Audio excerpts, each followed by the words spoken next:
In the world of sport, cheating is just an unfortunate part of history.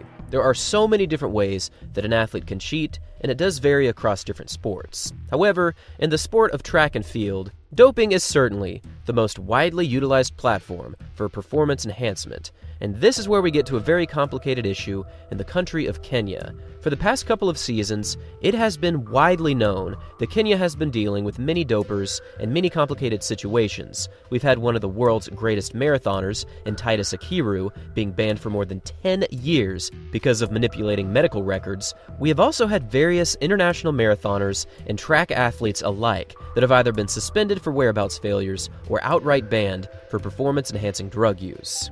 Now, the sad part about performance-enhancing drugs is that people risk their health and well-being to get a slight edge. However, in a recent article posted by the National for Kenya, we got a glimpse behind the scenes as they talked to the Athletics Integrity Unit's Chief Executive Officer, Brett Clothier. Now, in this interview, Clothier discussed many very complicated situations currently going on with Kenya. He talked about how back in 2022, Kenya just barely missed being dropped from international competitions as they pledged much more money and effort into catching those that are in fact cheating. I actually did not realize how close Kenya was from being banned from international athletics, but given this new effort, they have officially been permitted to compete. Now, if we look back to the 2022 season, they had 783 athletes being tested that year. However, that was scaled up to 3,185 athletes in 2023. And moving into 2024, they expect to test more than 5,000 athletes. The reason that we're getting into all this detail about this increase in testing is because recently they also unveiled that while they are increasing their screening pool, there's also been a very interesting development in the athletes. And that comes from a new method of avoiding testing positive. In recent interviews, they have discovered that EPO, which is the most common drug used for the ravages of endurance athletics, has actually been slightly altered to a form of serum, and it appears as though this serum is much more difficult to find in an athlete's system.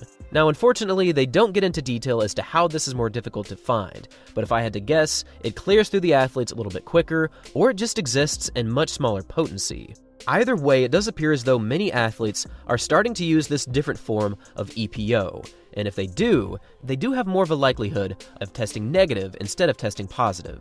The back and forth of testers chasing after athletes and athletes finding new ways of avoiding testing is probably a back and forth that will never completely dissipate. And this is just a new installment of something happening right now, and I found it very interesting, and hopefully we'll find a way to increase testing abilities to find this serum, because if so, we probably will have many more athletes being suspended or outright banned in 2024.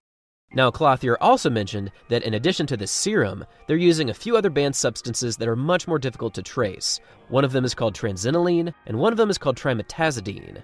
He also mentioned that they are using these substances to try to avoid detection, but we are smarter than them, he warned. I really don't know if this is exactly a threat or if this is exactly a method of telling them that they should not use this, but either way, I'm sure there are many athletes using right now, and unfortunately, it's going to continue into the future. And while there is some optimism coming from the top of the Athletics Integrity Unit, there are still so many athletes that are surely using, and so many more athletes that are still yet to be caught. Now, I would love to hear from all of you on this matter.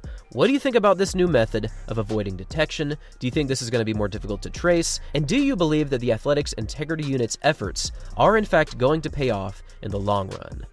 Thanks for watching, everyone. And as always, until next time.